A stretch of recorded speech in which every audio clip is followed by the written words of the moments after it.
Order at 7 p.m. We would like to inform all board member attendees that this meeting is being live streamed and archived for access at any time by our community members on the internet within 24 to 48 hours of the meeting's conclusion. So we will rise for the pledge. Pledge allegiance to the flag of the United States of America and to the republic for which it stands, one nation, under God, indivisible, with liberty and justice for all.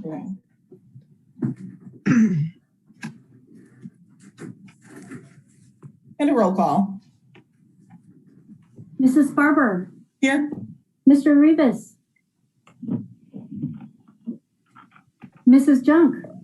Here. Mr. Carey. Here. Dr. Lawler. Here. Mrs. Pavlak. Here. Mrs. Witt. Here. And Mr. Rivas. He's connecting. All right, with 6 members present, we have a quorum, and we think Mr. Rivas is connecting now. So would anyone like to move something from consent to new business? All right, hearing none, we'll move to the approval of the agenda. Is there a motion to approve the agenda? So moved. In a second? Second. And a roll call. Mrs. Junk. Aye. Mr. Carey. Mr. Carey. Dr. Lawler. Thanks, Ryan. Aye. Mrs. Pavlak. Aye. Mr. Rivas. Mrs. Barber. Aye. Mrs. Witt. Aye. And Motion I did carried. get Dr. Lawler. You got Dr. Lawler? Okay, motion carries 6-0. I think Mr. Rivas is still connecting. So we will move on to board superintendent salutes. Yes, I have 2 this evening. I do have the certificates here in the office that I will share with both the Kane County Regional Office of Education as well as the Kane County Health Department. As you have probably heard over the last couple of weeks, we have moved to phase 1B for the vaccination efforts for our phase 1B staff members across the state of Illinois, and included in phase 1B is the educational staff and personnel. So over the last couple of weeks, we've planned diligently with great support from the health department and the Kane County Regional Office of Education to make that opportunity available for our staff on Tuesday, Wednesday, and Thursday. So Tuesday, Wednesday, Thursday at the Kane County Fairgrounds, those staff members that have elected to receive the vaccine, and we have right about 400 of our Kaneland staff members that will receive the Moderna vaccine over the next couple of days. So we truly could not have done it without the work of the Kane County Health Department, as well as the Regional Office of Education. So for that, we're appreciative and salute those groups. And after I can get President Sparber to sign down on her section, we will deliver those to both of those entities so they can display them. It's been great teamwork and good working with them to get to this point. So that's all I had for salutes, President Sparber. Great news. Anyone have anything else? I do. Awesome. I would just like to thank both our transportation department and our maintenance department. Both departments have been working super hard during this past few days when we've had really bad weather, between the cold and the snow and the plowing and the buses. I just want to shout out kudos to our staff. Each and every one of them puts their heart in it every day. And we're just very thankful for helping to make the facilities safe, as well as the bus routes to and from school safe every day for our children. So thank you to all of those transportation and maintenance employees and our custodians. Thank you. Thank you. Any other ones? Okay, we will move on to public comment, I believe. So the board values public input to inform our decision-making and to provide information and insight into what is happening throughout the district. Board meetings are held to conduct the business of the Board of Education and are required by law to take place in public. However, they're not public forums. We use the public comment section as an opportunity to listen to our stakeholders. For that reason, the board does not enter into debate or respond to questions spontaneously or without proper investigation and deliberation. In most cases, concerns or questions requiring follow-up will be referred to the superintendent. For those who submitted public comments, it needed to be done by 3 p.m. today to Dr. Layden. Public comments are limited to 3 minutes or less so that all who wish to participate in public comment have the opportunity to do so. Public comment is a maximum of 30 minutes with a 20-minute length of time for any one subject. People are encouraged to seek a private appointment to discuss matters regarding individual students or staff members. So the floor is open to public comment. If you hit any of those, Dr. Layden will read them. If you hit any of those time limits, I will let you know. Dr. Layden. Thank you, President Sparber. I do want to let you know that I do have a series of public comments to read. So given the structure of this meeting, I will be reading those. There are probably 12 or 13 of them. And so providing they meet this timeline, we'll get all of them done now. If they don't, we can move it to the second public comment. So please bear with me as I read a series of these public comments. And also if there is, I received a number of other emails that I could not discern if they were public comment or not. So if we do miss somebody during this process, please reach back out to a board member or myself, and we can make sure we include you at the next board meeting under public comment. So the first public comment is from Jennifer Calabrese, and here is the public comment. I'm writing to voice my concerns with the Phase 4 return to school plan for Kaneland. I'm the parent of Delaney Calabrese, a freshman at Kaneland High School. The Kaneland Return to Learn plan being presented on Monday to the Kaneland Board of Education and community at large is not following basic guidelines or recommendations from ISBE, nor is it taking into consideration the parent survey from July 2020. As ISBE shared Phase 4 return plans, I reviewed them and hoped for improved outcomes for our Kaneland students, as the ISBE and the IDPH both allowed for and encouraged schools to provide intensive time back in buildings. Unfortunately, Kaneland's Phase 4 plan falls short again for our students. 3 areas of biggest concern are as follows. Time in the building or time with staff with direct instruction is 50% or less. There's no staff contact or opportunities to engage with teachers on remote learning days. The AB schedule was the least recommended ISBE schedule due to lack of consistent instruction. B, it increases the risk of COVID transmission due to likelihood children will have to engage with more adults in the community when they are not in school. The Illinois State Board of Education has provided guidance for reopening schools. ISBE strongly encourages in-person instruction for students to the greatest extent possible while keeping health and safety as the #1 priority. ISBE recommends that remote learning days encourage 5 hours of instruction for students. The state superintendent has determined that 5 days instruction during public health emergency must include 5 clock hours. Remote and blended remote learning plans must ensure at least 5 clock hours of a combination of instruction and schoolwork for each participating in remote or blended learning days. Schools and districts should include as much face-to-face synchronous instruction as possible. Districts can be flexible in determining how best to meet the requirement in their own context by counting all learning activities towards the 5 clock hour expectation. In the proposed plan, students will not take part of live instruction, nor is there contact with staff when at home outlined during AB remote learning days. 50% of Kaneland Student Day is independent work that does not provide any contact or instruction with an adult. This does not meet the minimum guidelines by the State Board of Education.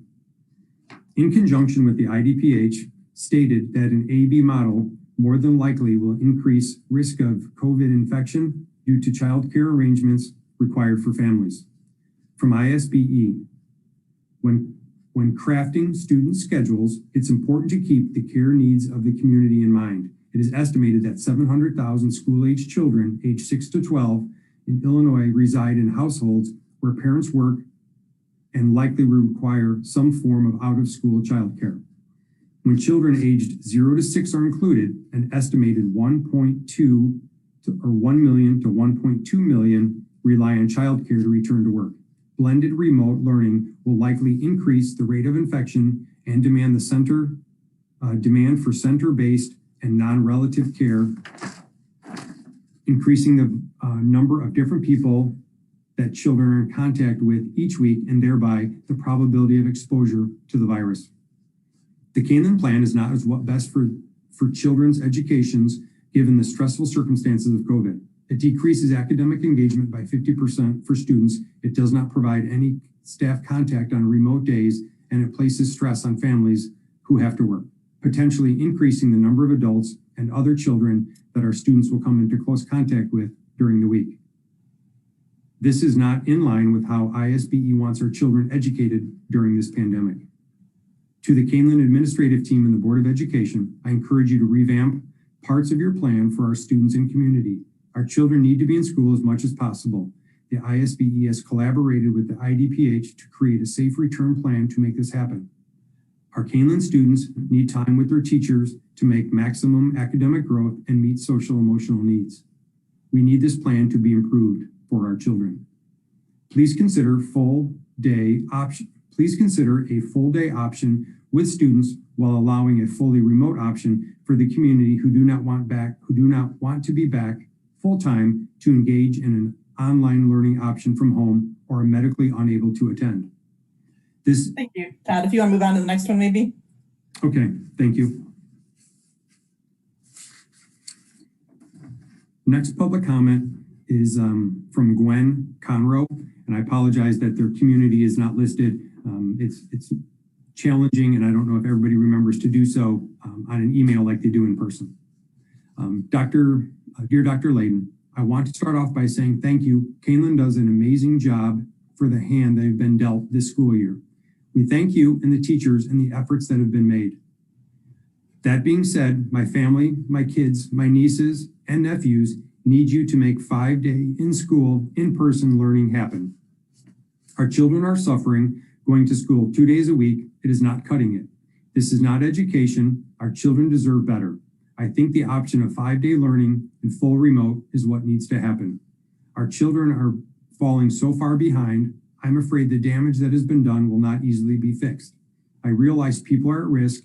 I'm here to tell you that my 65-year-old father has been working in a grocery store since the beginning. My husband and 69-year-old father-in-law have been fixing people's heat and air conditioning since the beginning. I'm in healthcare.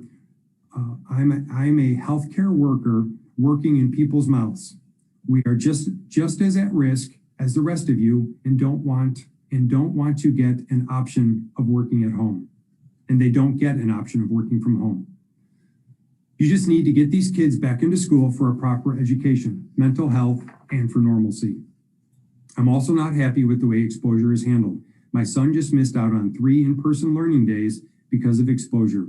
Now, I don't understand how you can be exposed when everyone is wearing masks and socially distanced, but that's what your rules are. What bothers me is you should have those kids put on Zoom for their classes for the day. My child sat at home on his in-person days and really had nothing to work on because during his days of school. His teachers knew he wouldn't be there because he wasn't giving any work to do. That is not okay. Those 3 in-person days are huge. He was very upset. He's missing new math lessons and he fears he's going to get behind now because there's no way to catch up or it's very hard to catch up. Our children are really suffering. Kaneland needs to make this better. Thank you for your time and consideration. The next public comment is from Lisa Olson. The survey sent out asking about next year learning has been bothering me. Why is it even a question? Won't they attend 5 days a week like they should be? If not, I think the school should be upfront with their intentions and what could happen. Unfortunately, I know several people will relocate to private schools if we don't start full-time again in the fall. My kids are burned out on Zoom. Zoom is there for emergency learning, not to be used as day in and day out. I would like to see them back in full-time now. I've been told that in the past, the issue is room and being able to socially distance the kids, but there are ways. Set desks, 4 in a pod, and use a plastic partition to separate. Give every teacher the power to be creative and figure out how to do their own space safely. I'm sure there are lots of different things we could do. There may be things we have to cut out. Maybe the kids have to stay in their rooms for lunch. Maybe for now, we cut out some of the elective classes. Whatever we have to do is worth getting our kids back into school full time. My son's grades are going down, and my daughter, while she manages to keep her grades up, is personally struggling. She is stressed all the time and went from loving school to disliking it. Her grades will eventually suffer too. If you don't think it's safe, don't send your child to school, but for the rest of us, it's time. Thank you. The next public comment is from Tanya Grosinger. My name is Tanya Grosinger, and I'm writing you on behalf of myself and my husband. We are very concerned with how the school year will be in the fall of 2021. We have 3 children ranging from 2 years old to 5.5 years old. Our oldest is currently enrolled in kindergarten at a local private school due to the fact they have full-time in-person option from the start of the school year.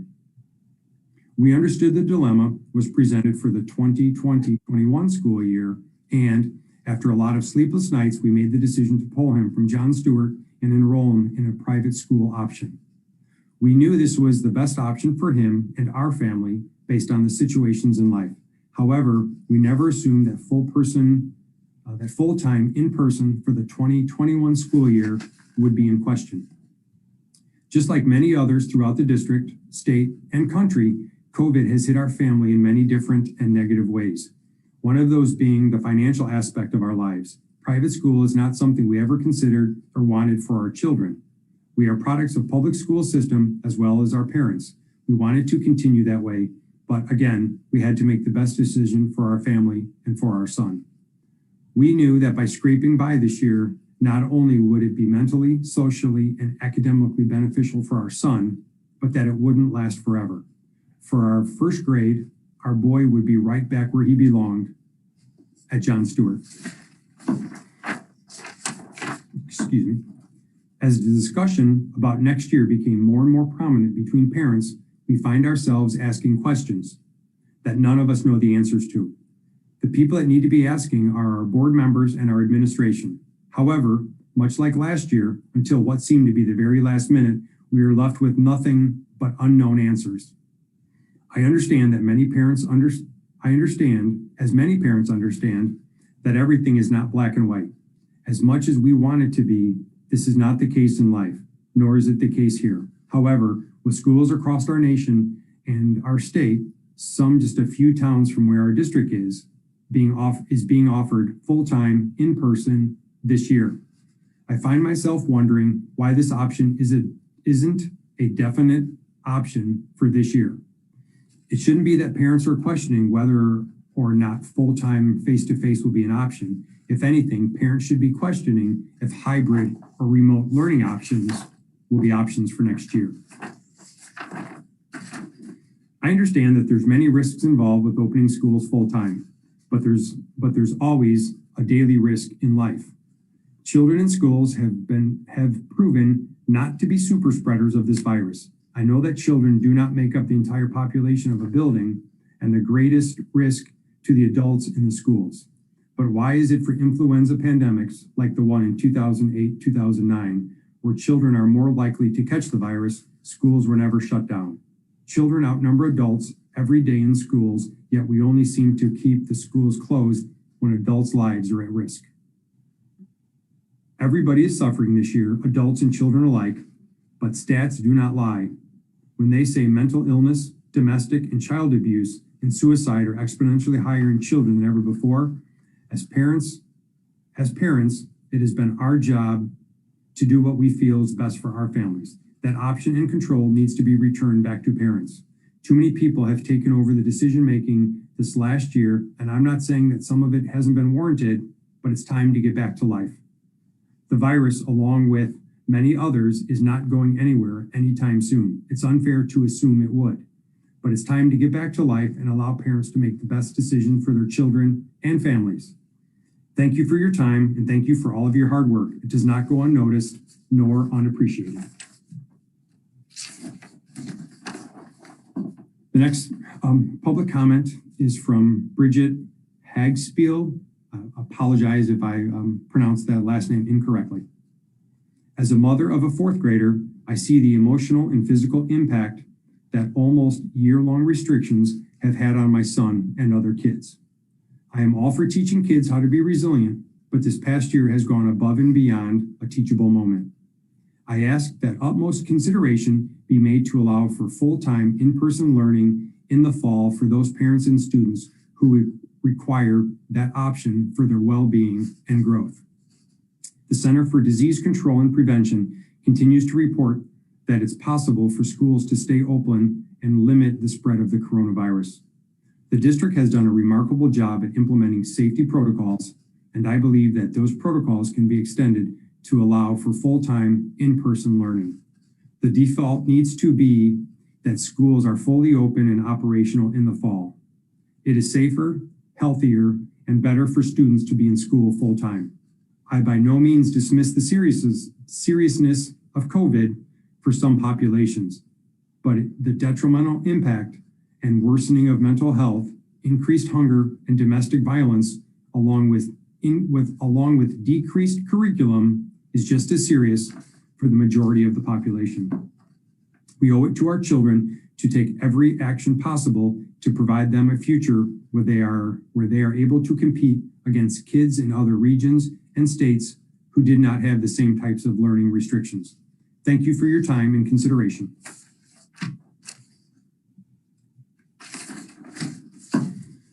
The next public comment is from Veronica Munoz.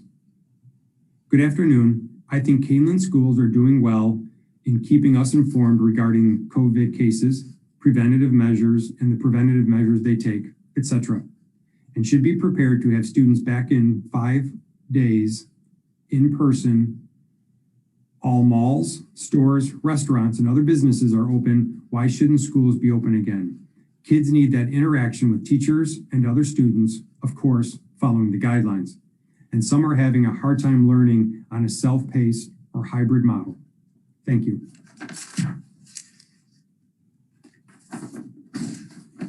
Next public comment is from Denise Harriman.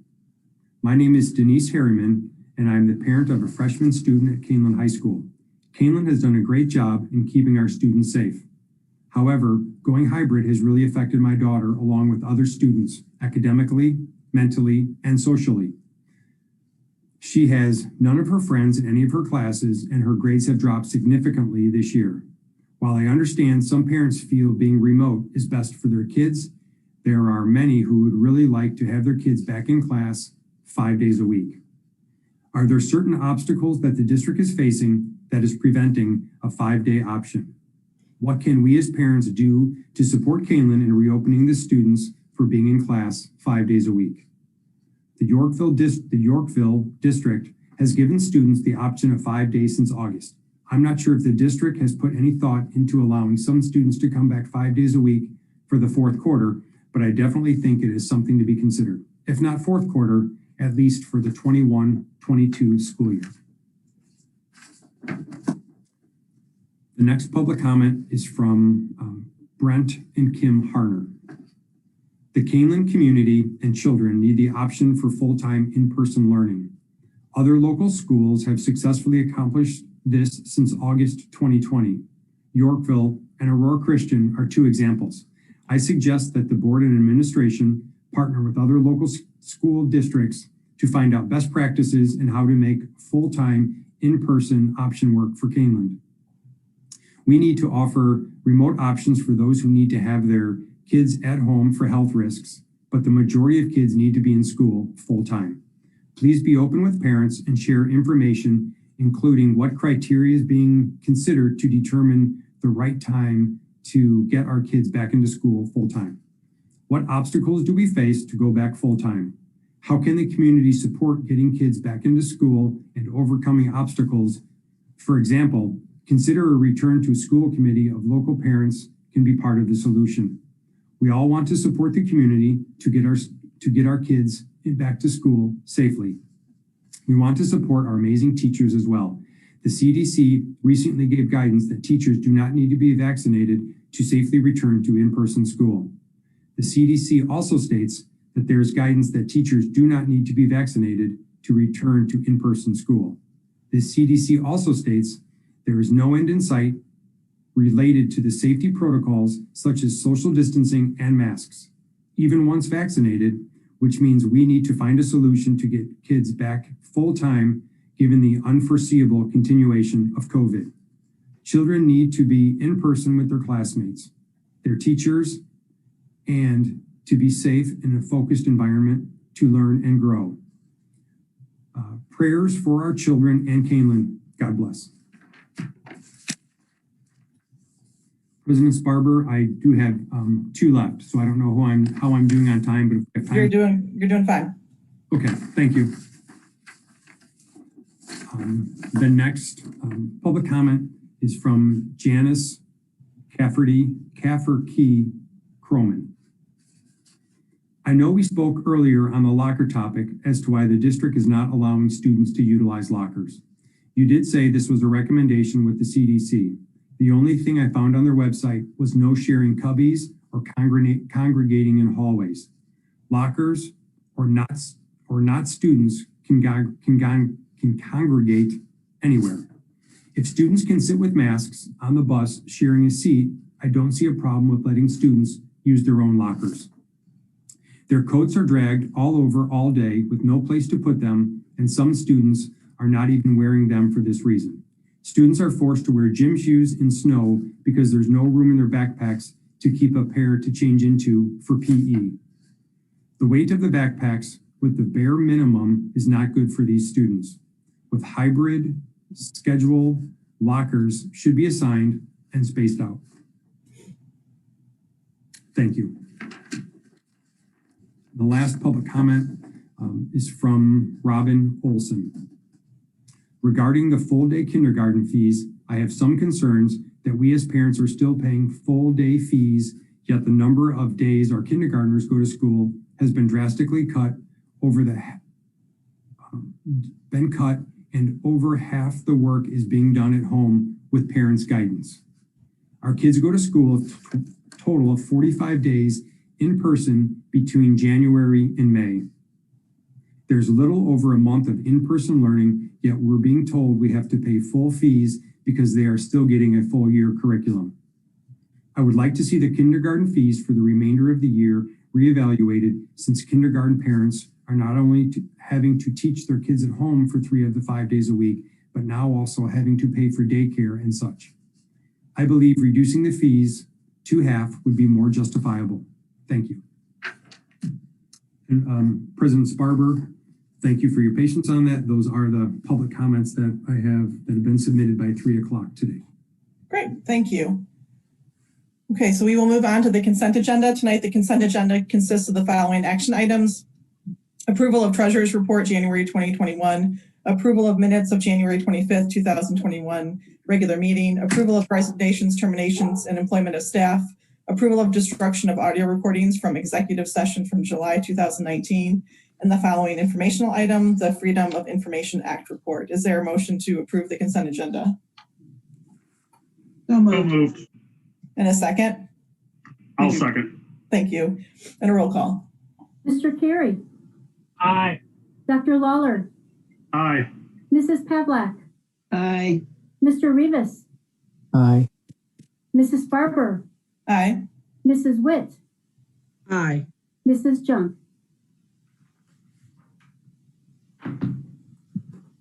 We have Mrs. Junk. All right, motion carries 6-0. We'll move on to new business, J1, approval to seek bids spring 2021.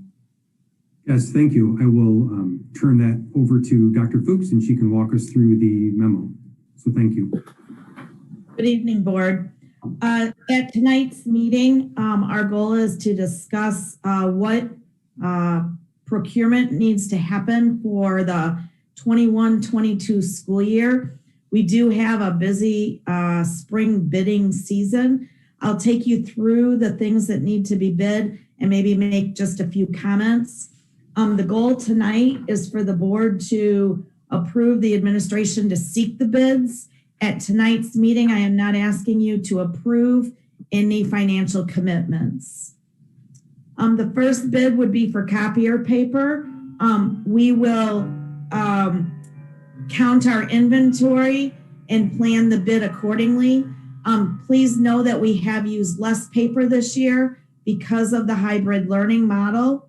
And so we will probably not be bidding as much paper as we have had to do in the past. Our inventory is still fairly full, but we are going to stay on schedule this year in preparation for next year. Snow removal, we have a 3-year contract with Maple Park Trucking. This contract expires at the end of this school year. We will do the bid similar to prior years and look for another 3-year bid. The one question I have on this, in the past, the board has asked us to get not only the type of bid that we generally accept, where it's by the snowfall or the number of inches, but also you have asked us to get a bid for the whole winter as one bid. We have learned in the past that this bid typically comes in high because of the unknown. And so my question to you is, do you want me to request on the bid docs both types of bids or just the bid for snowfall itself and not an all-in package? Are there any board feedback or recommendations for that?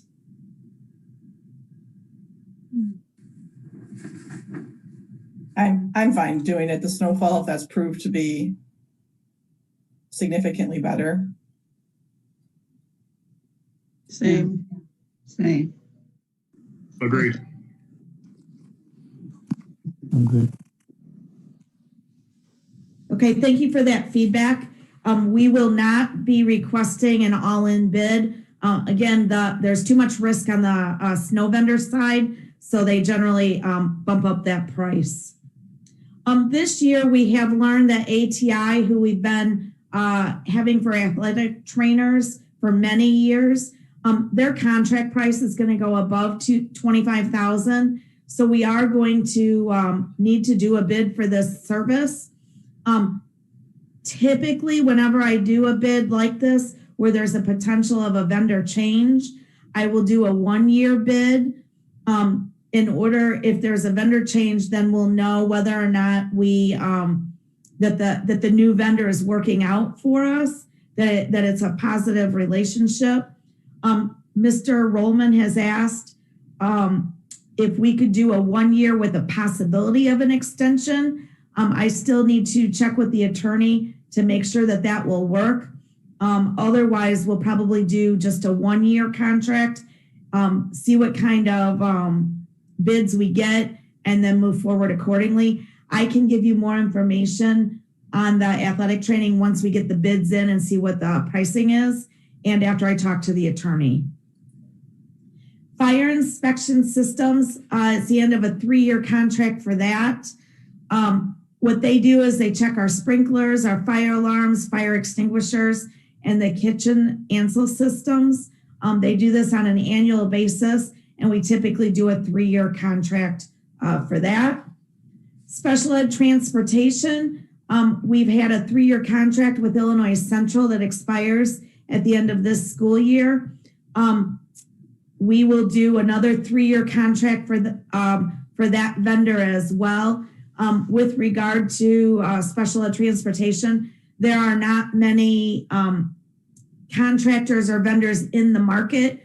I anticipate probably receiving between 1 and 3 bids for that service. Garbage disposal and recycling, they are also, that contract is ending with waste management. That's another industry where they are combining. And so I would expect that we receive 2 or 3 bids for that service as well. And we will look for a 3-year service. The following products or services do not require a bid, but I do like to keep them on this list just so that you know where we're at in the process. We continue to use E&I cooperative purchasing for our custodial paper. By getting the cooperative pricing, the cooperative itself is doing the bidding on behalf of all school districts. And so that pricing works out very well. Our copier services with Canon, we are in year 2 of this, it will follow or expire after the 22-23 school year. Both our natural gas and electricity go through next spring of 22. And so we have already extended that to the 5-year mark.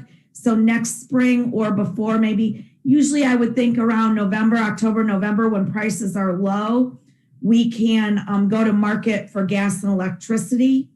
And if you'll remember from last year, fuel is no longer required to be bid. Additionally, at our last time that we bid before the law changed, there was only one vendor that bid on our product, primarily because they own the tanks that sit on our property. We have looked at buying our own tanks, but currently the vendor maintains those tanks. So that would be one additional cost that we would have to consider. Additionally, knowing that we are working on the KHS Master Facility Plan in the upcoming years, depending on the progress of that plan and anything that we decide to do, at that time, we may need to revisit our fuel tanks. So to do it now and then again may not be what we would want to do. So we just may want to wait for that. I have reached out, or I will be reaching out for pricing after tonight for a 1-year contract. I do not like to get multi-year contracts for fuel. We've done that in the past. One time the district came out ahead. The other time we came out really far behind. Fuel prices are so volatile. I have found that it's beneficial to just have a 1-year contract and go with the market for the contract for that year.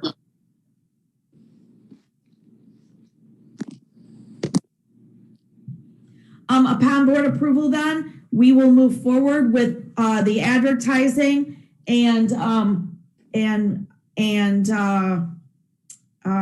getting all the bids in. I anticipate you seeing the results in April.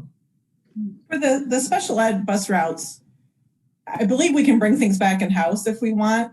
Are they required to do any routes that we ask of them? Is that like you have to pick up extra routes that are added during the year if someone moves in, but can we retain the routes we want to retain? Is that how the contract is written? It is. We have a lot of flexibility with that contract. And so we try to do as much special ed in-house as we can. The problem is right now is bus drivers are really hard to come by. And so we have not been able to do a lot of in-house. We are doing our early childhood, and we are doing a couple routes that have multiple kids, but some of the singletons that are going to specialized locations, those are the ones that we are primarily using Illinois Central for. Any other questions? I thought we had asked the administration to get pricing on fuel tanks last year when we went through this. We did, and we did get that pricing, and I gave it to the board, I believe, because we did the math. I will look for that analysis and see. Additionally, I believe that the law changed around the same time, and we also are working on the master facility plan. So I think it was a combination of all of those things, but I will look for that pricing to help you see the cost benefit analysis of purchasing and how long it would take to make up the difference in the contract pricing. Right, because our fuel bill is north of $100,000 a year. Am I remembering right? That we spend on fuel? Yes. See, I guess I'm not a fan of not putting this out to bid. And I understand the dilemma of the tanks, and that's why I thought we had decided to get pricing on tanks so that we could evaluate that. So I think we need to look at that again. I'll see what I can bring back to the board. Thank you. Any other thoughts on the fuel or anything else?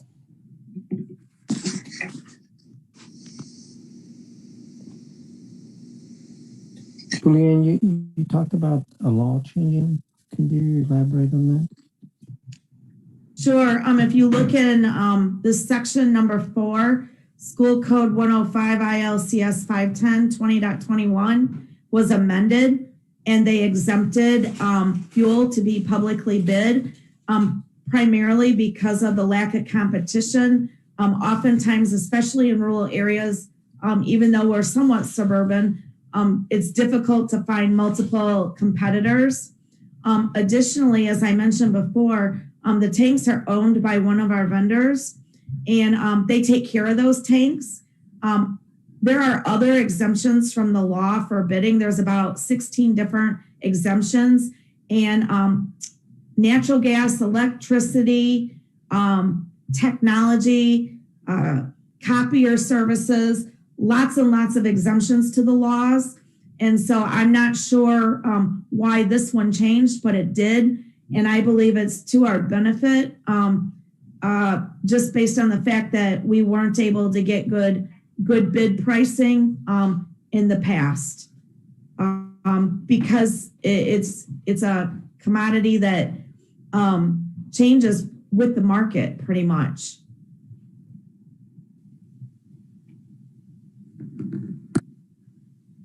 So we only have usually one vendor that, So one of the vendors that we used to have sold their fuel business. So now that leaves two vendors that are local or nearby. And then there's one that is out in Sheridan that I think might bid, but I have never received a bid from them before. And so the second vendor, I reached out to them after the last bid, and they weren't interested in it, primarily because they didn't want to put their fuel in somebody else's tanks. And then also they don't want to buy tanks when it's only a 1-year contract. So at that point, then I would ask the board, do you want to risk pricing for 3 years in order to get another vendor? There's a push-pull for each decision that we make with regard to fuel. I would be interested in the information you bring back to you or reiterate to us on the fuel tanks. Because then it sounds like it opens it up to where you can have multiple people able to bid on it. I'll bring that back. Any other questions? So I'm not sure there's action tonight. I'm not sure if the action then is as proposed or if the action is without the fuel piece. Go ahead, Julianne. President Sparber, please direct the administration to procure everything but the fuel so that we can move forward with our calendar as planned. Okay. Is that what the board's feeling like, or does anyone have a different opinion on the fuel? Or someone can make the motion that they so choose.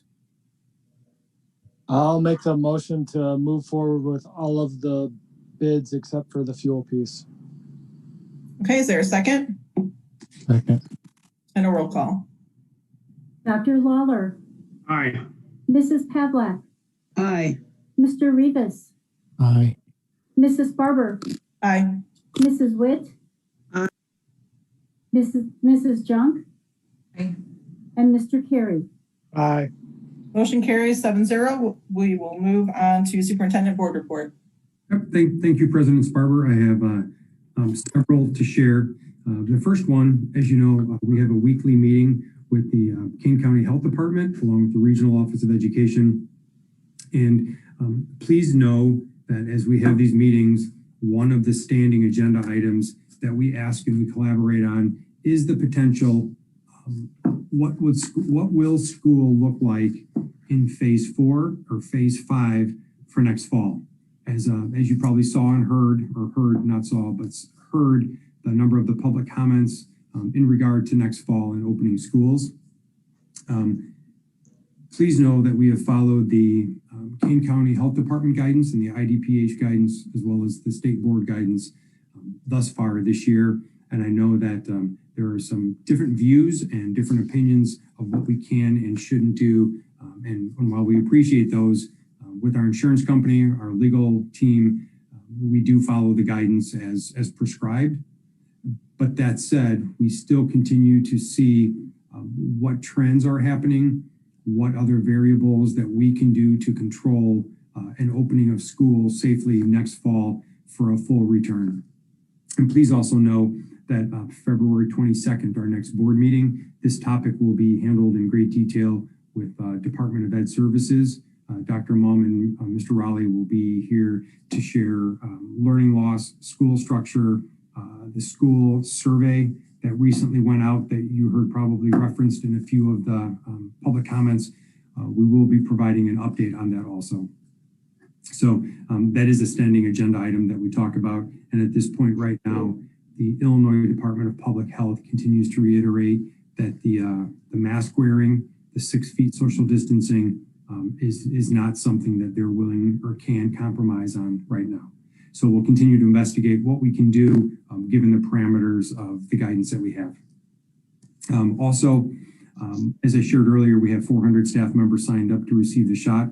In addition to receiving the vaccine, they did ask for some volunteers. So we do have a number of staff members across the district that will be volunteering to help, because it is a mass, large-scale vaccination over those 3 days. So I'm proud to say that a number of our staff members will be helping with clerical tasks. I don't think any of us are qualified other than our nurses to give the shots. So we will be happy to help with clerical tasks. And also, as you've probably also seen and heard, that by hopefully the end of the month, Johnson & Johnson will have their one-shot vaccine available. Next, there's no school, kind of a different dichotomy here. The next February 15th, Monday, there's no school. So we have a day off of school for President's Day. The Kaneland Hall of Fame Committee meets next Wednesday, February 17th, 6 o'clock to 7:30, and that will be a Zoom meeting. So those on the Hall of Fame Committee will be receiving that.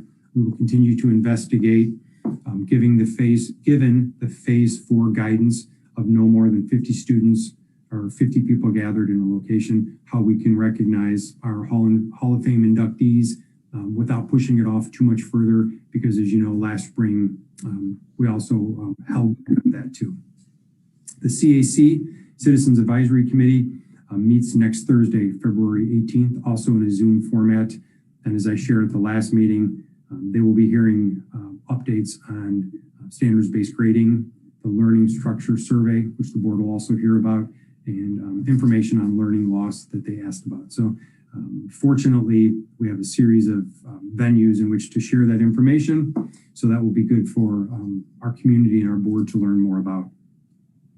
Kindergarten registration, unfortunately, this year is going to be held in a different format. It is generally an exciting Saturday morning and early afternoon over at Harder Middle School with the big yellow bus outside, and they get to go around a number of stations. Community, public vendors are accessible, and I think it's a great community event. But unfortunately, given the pandemic and social distancing, it needs to be modified for this year. And so it is still on Saturday, February the 20th. It starts at 8 o'clock, and families are expected to sign up, and only parents can attend, just because social distancing and bringing the number of people together. And there's more information on the school website. So if there are more questions, please feel free to, any family members, contact the local school administration, and the principals or secretaries can get back to you. Administrative assistants can get back to you with more information. The Kaneland Foundation met last Tuesday, February 2nd, and we received financial information regarding the Give program, and we did raise about $2,800 through the Giving Tuesday Fund program. So we are thankful for those donors and those that donated the $2,800. And also we have applied for a Dunham Foundation grant to help offset the costs of the executive director that the Kaneland Foundation is trying to move forward with, and hopes to plan to have ready to go for the summer. And again, that salary or any of those expenses would be paid for through the Kaneland Foundation, not as part of the school district.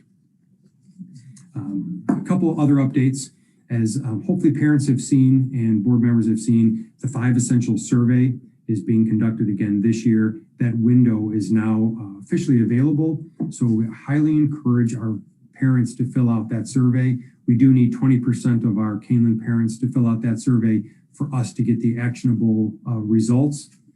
In addition to that, we need 50% of our students and staff to fill that out, but we do have a plan for our staff to fill that out and students to fill that out as part of the asynchronous March 3rd Wednesday school day.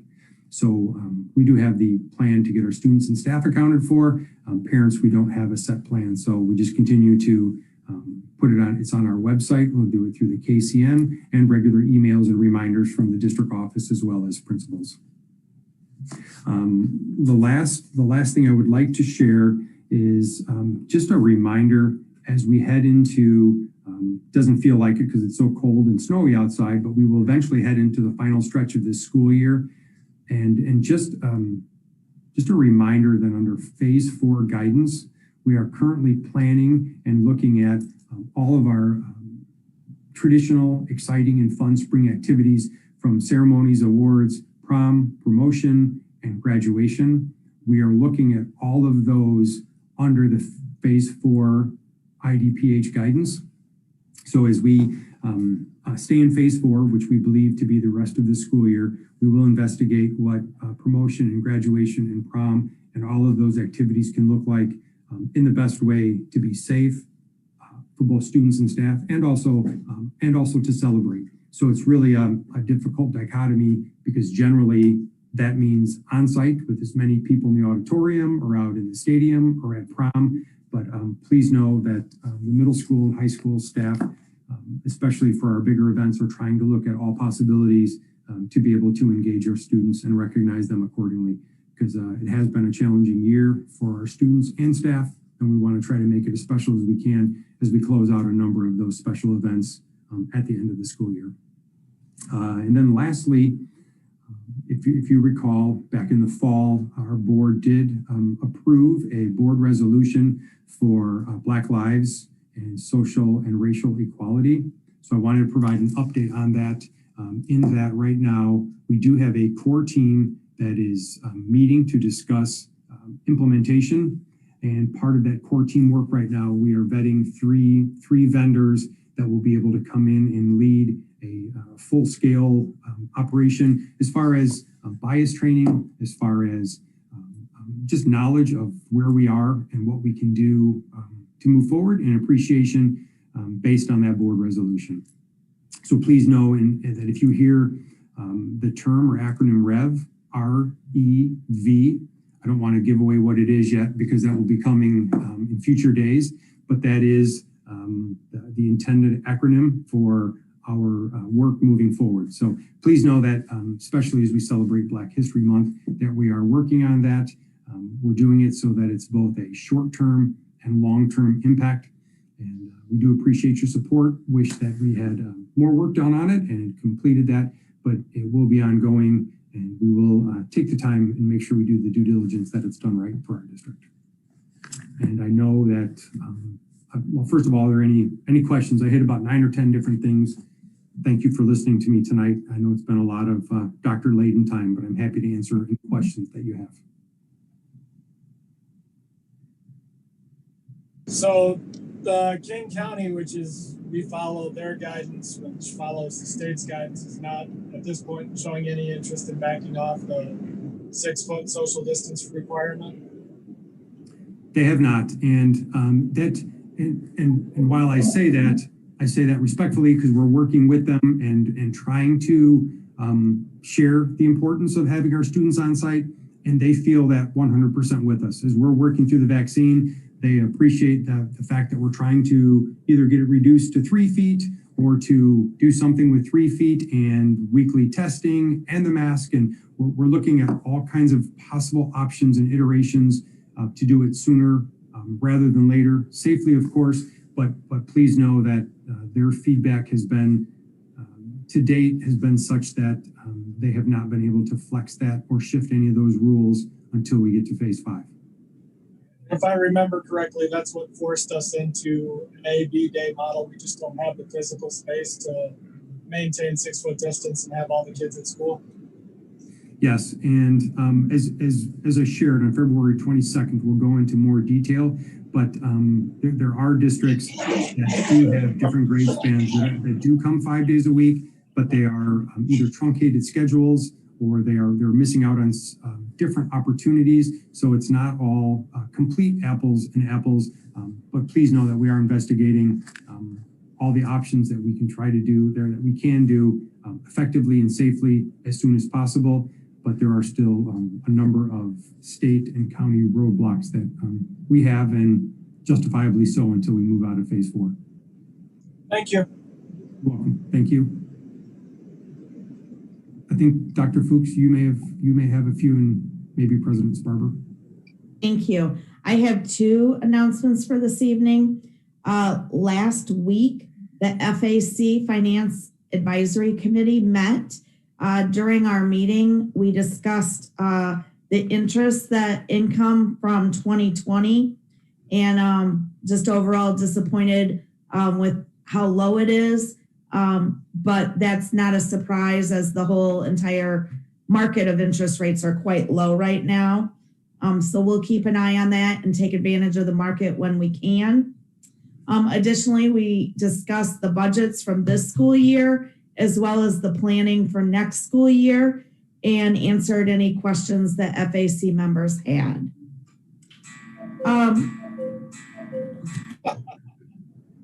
It might be 8 o'clock. Right. Additionally, the KHS facility plan team met on last week too.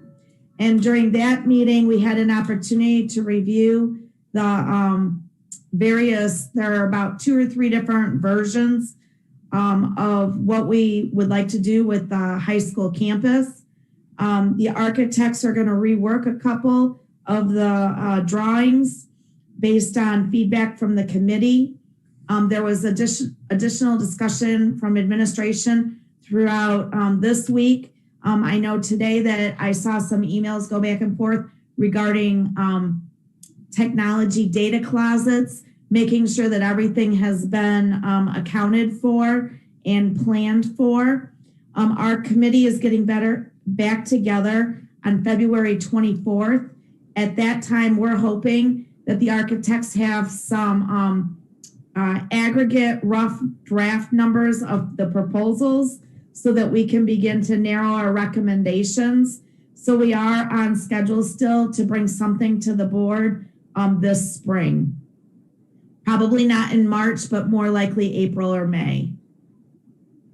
That's it. Thank you. Sorry about the clocks. Thank you. So I had one item under the board report. I had said that I thought maybe tonight we could regroup on the virtual versus in-person meeting. Over the weekend, the governor issued a new order that they come out every 30 days that continues to limit in-person Open Meetings Act meetings. So that's board meetings and other public meetings to 10. So 10 can be in person.